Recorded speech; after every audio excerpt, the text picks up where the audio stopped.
There are two components to it, right? First is on the salary.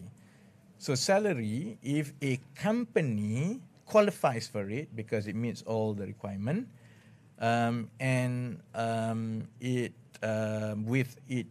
increases the pay scale for entry level and non-entry level, so they will submit claims.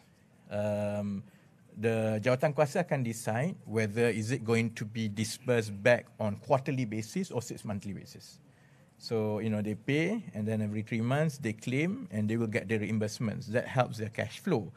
Likewise, for annual increment, after a year, they will submit their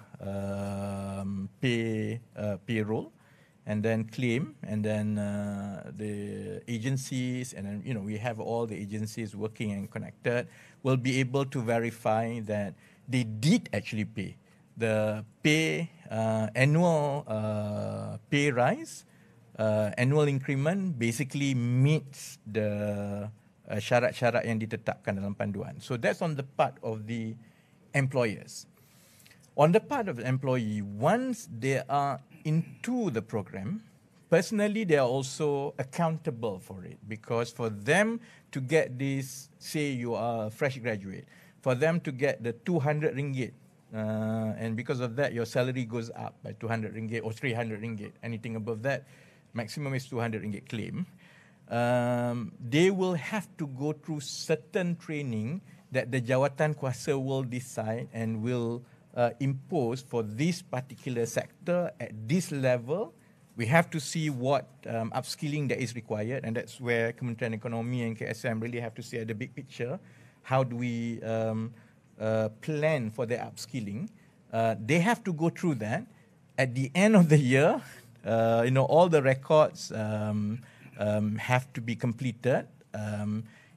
If they do not abide to their upskilling, then they are dropped out from the scheme. So they won't, and once you are out of the scheme as a person, obviously your employer said, sorry, you are not part of this scheme, and therefore your salary is like that, not like this. That's why we have to do the pilot test, because if you see the implementation, it does require a lot of work to put in all the tracking, to make sure that we can validate everything, and to put in the training and upskilling in place.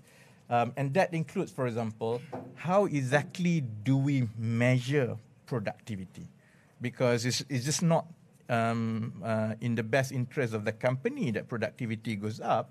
It's also in the best interest of government to validate and satisfy ourselves that this program, with this kind of allocation, actually does yield better productivity. And I think once the numbers are there, all the systems are there, it will allow us to decide better from year to year. So there's a lot of work to be done in the next 6 months to put all this in place. But I think you roughly get the idea how it will happen.